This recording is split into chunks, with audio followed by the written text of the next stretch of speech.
to hang on to other epic moments in spaceflight history.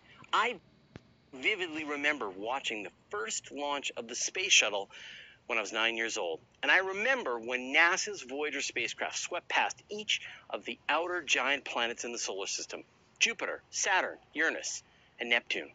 It's been nearly 40 years since the Voyagers blasted away from Earth on their voyage into interstellar space. And here's the most amazing part: they're still operational, still working hard to deliver us science from the outer solar system. As I record this video, Voyager 1 is the most distant object ever created by human beings, more than 20 billion kilometers away from Earth, more than 4 times the distance to Pluto. And here's the really mind-bending part: Voyager 1 is the farthest object we know of in the entire solar system. But I'm getting ahead of myself. It's time to look back nearly 40 years and remember the Voyager missions and their amazing accomplishments over the decades. The Voyager missions were developed in the early 1970s to take advantage of a rare alignment of the giant planets in the solar system. With the right launch speed, trajectories, and planetary slingshots, it could be possible to send a spacecraft past each of the large planets in the solar system: Jupiter, Saturn, Uranus, and Neptune. Over the course of their prime, the spacecraft were to visit Jupiter and Saturn. But the mission controllers couldn't help but add Uranus and Neptune to the list, reprogramming the spacecraft as they explored the solar system to continue onward. Between them, the twin spacecraft observed 4 planets, 48 moons, as well as their rings and magnetospheres. Their original mission should have only been 5 years, but they were extended to 12. And now, almost 40 years later, they're still going and going. Voyager 2 lifted off first on August 20th, 1977, with a trajectory that gave it the option to add Uranus and Neptune later on its trip. Voyager 1 went second on September 5th, 1977, but followed a faster, shorter trajectory. Their first destination was Jupiter, the largest planet in the solar system. Voyager 1 arrived at the giant planet on March 5th, 1979, passing within a few 100,000 kilometers of Jupiter's cloud tops.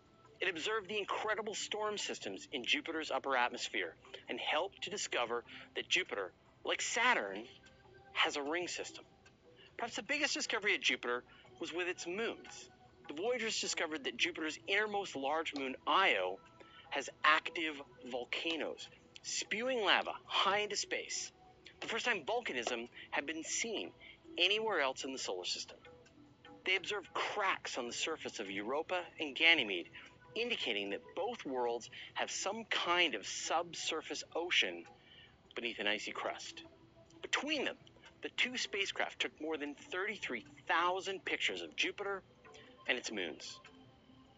Next up was Saturn, and in my opinion, the highlight of the whole Voyager program. Although the ring planet had already been visited by Pioneer 11 in 1979, the Voyagers took things to the next level. Voyager 1 arrived in November 1980 and sent back high-resolution images of Saturn, as well as its moons and rings. Voyager 1 was selected to make a closer flyby of Titan, Saturn's largest moon and the second largest moon in the solar system. It discovered that Titan's atmosphere is mostly made of nitrogen, like Earth. Unfortunately, it was too dense to see down to the surface. We'd need to wait for Cassini to show us what's down there. Voyager 1 discovered that Saturn's upper atmosphere seems to contain less helium than scientists were expecting, which indicates that the helium is slowly sinking down into the center of the planet. Voyager 2 arrived 9 months later in August 1981. It passed within 41,000 kilometers of Saturn and made even more observations of the planet and its environment. Together, the Voyagers provided the first tantalizing hint of geysers emanating from Enceladus, which Cassini confirmed decades later. And together, they discovered the huge hexagonal vortex at the planet's north pole. At this point, the Voyagers parted company. Voyager 1 continued on from Saturn with no more destinations, while Voyager 2 performed a slingshot maneuver that put it on course to visit the outer ice giants. Voyager 2 still had 2 more destinations to go. Its next destination was Uranus in January 1986, when it passed within 81,500 kilometers of the planet. This was the first, and so far last, time